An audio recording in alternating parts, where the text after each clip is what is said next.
France இந்த பேரை கேட்டாலே நம்ம மனசுல என்ன வரும்? ஈஃபில் டவர், அழகான நகரங்கள், ஃபேஷன், சொகுசான வாழ்க்கை, அப்படிதானே? ஆனா ஒரு காலத்துல உலகமே அண்ணாந்து பார்த்த அந்த நாடு இன்னைக்கு போராட்டங்கள், கட்டுக்கடங்காத கடன் சுமைன்னு ஏகப்பட்ட பிரச்சனைகள்ல தவிச்சிட்டு இருக்கு. எப்படி இந்த நிலைமைக்கு ஆனாங்க? ஒரு பொற்காலம் எப்படி ஒரு சோக கதையா மாறுச்சுன்னு வாங்க விலாவாரியா பார்க்கலாம். கொஞ்ச நேரத்துக்கு கற்பனை பண்ணி பாருங்க. உலகப் போருக்கு பிறகு பிரான்ஸ்ல ஒரு பொற்காலம். அங்கிருந்த சாதாரண நடுத்தர மக்கள் கூட வேற எந்த நாட்டிலையும் நினைச்சு கூட பார்க்க முடியாத அளவுக்கு ஒரு ராஜ வாழ்க்கையே வாழ்ந்தாங்க. வருஷத்துக்கு 4 வாரம் சம்பளத்தோட விடுமுறை, உலகத்தரம் வாய்ந்த கல்வி, அருமையான சாப்பாடு, சொகுசான வாழ்க்கை, இதுதான் பிரெஞ்சு கனவுன்னு சொல்லப்பட்டது. அப்போ அப்படிப்பட்ட ஒரு கனவு வாழ்க்கை எப்படிங்க ஒரு பயங்கரமான கனவா மாறுச்சு?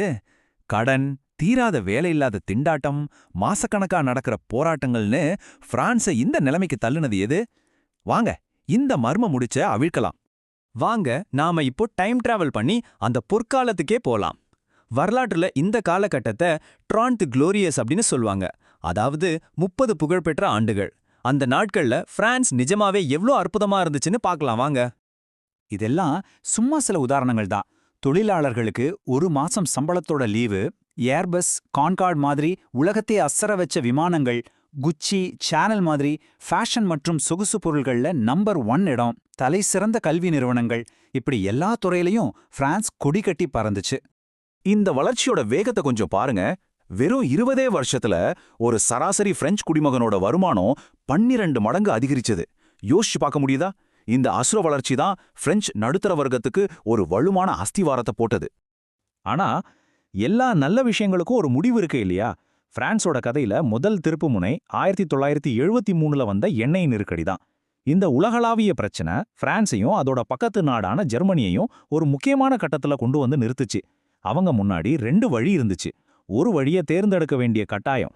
இங்க தான் 2 நாடுகளோட பாதையும் முற்றிலுமா பிரியுது.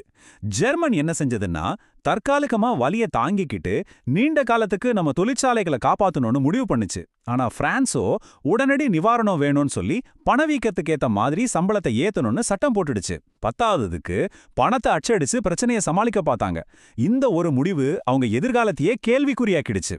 இதோட ரிசல்ட் ரொம்ப நாள்லாம் காத்திருக்க வேணாம், உடனடியாவே தெரிஞ்சது. ஜெர்மனி ஒரு மாபெரும் ஏற்றுமதி சக்தியா உருவெடுத்தது. அவங்க தயாரிச்ச பொருட்கள் உலகமெங்கும் விற்பனையாச்சு.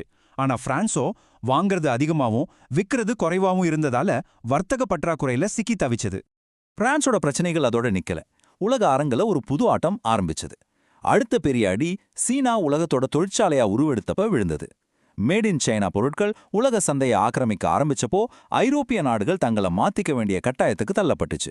ஒன்னு நீச்சல் அடிச்சு கரை சேரணும், இல்லனா மூழ்கி போகணும். இதுக்கு ஒரு முக்கியமான காரணம் பிரான்ஸோட கடுமையான தொழிலாளர் சட்டங்கள்.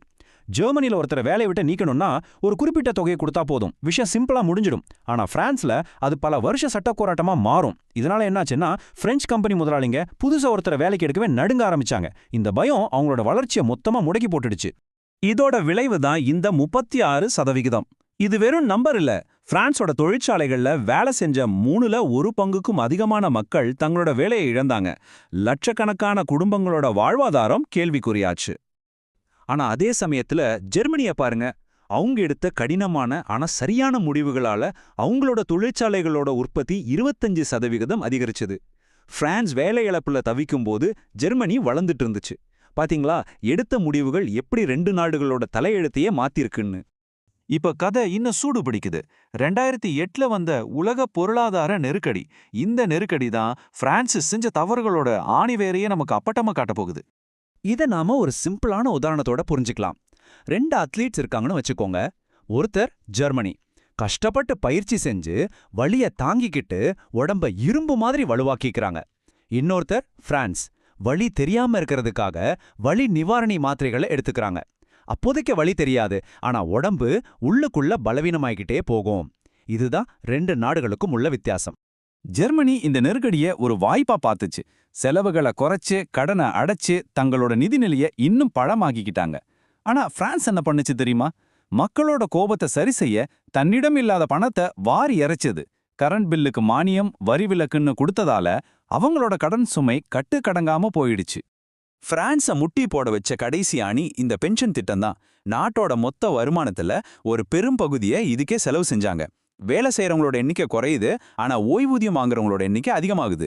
இந்த சுமையை தாங்க முடியாமல தான் மக்கள் வீதிக்கு வந்து போராட ஆரம்பிச்சாங்க. சரி, இவ்வளவு பெரிய கதையிலிருந்து இந்த துயரமான பொருளாதார பயணத்திலிருந்து நம்ம கத்துக்க வேண்டிய பாடங்கள் என்ன? இது வெறும் பிரான்ஸுக்கான பாடம் இல்ல, உலகத்துல இருக்கிற ஒவ்வொரு நாட்டுக்குமான ஒரு எச்சரிக்கை மணி. இதிலிருந்து நாம கத்துக்க வேண்டிய முக்கியமான 3 பாடங்கள் இருக்கு. முதல் பாடம், நிரந்தரமா கடன்ல மூழ்கி இருக்கிறத விட தற்காலிகமா வர்ற வலியை தாங்கிக்கிறது எப்போதுமே நல்லது. இரண்டாவது, உண்மையான நல்ல பயனுள்ள கொள்கைகள் பல நேரங்கள்ல கசப்பான மாத்திரை மாதிரி தான் இருக்கும். ஜனங்களுக்கு பிடிக்காது, ஆனா அதுதான் ஆரோக்கியத்துக்கு நல்லது. மூணாவது, ரொம்ப முக்கியமான பாடம், இலவசங்களும் சலுகைகளும் ஓட்டுகளை வாங்கி தரலாம், ஆனா அது ஒரு தேசத்தையே அழிச்சிடும். இப்போ இந்த கேள்வி உங்களுக்கும் எனக்கும் தான். நம்ம நாடு அடுத்த முறை ஒரு பொருளாதார நெருக்கடியை சந்திக்கும்போது நம்ம தலைவர்கள் கஷ்டப்பட்டு பயிற்சி செய்யற அந்த தடகள வீரர் மாதிரி முடிவெடுப்பாங்களா, இல்ல வலி நிவாரணி மாத்திரையை நம்பியிருக்கிற வீரர் மாதிரி முடிவெடுப்பாங்களா? நீங்களும் நானும் எதை ஆதரிக்க போறோம்?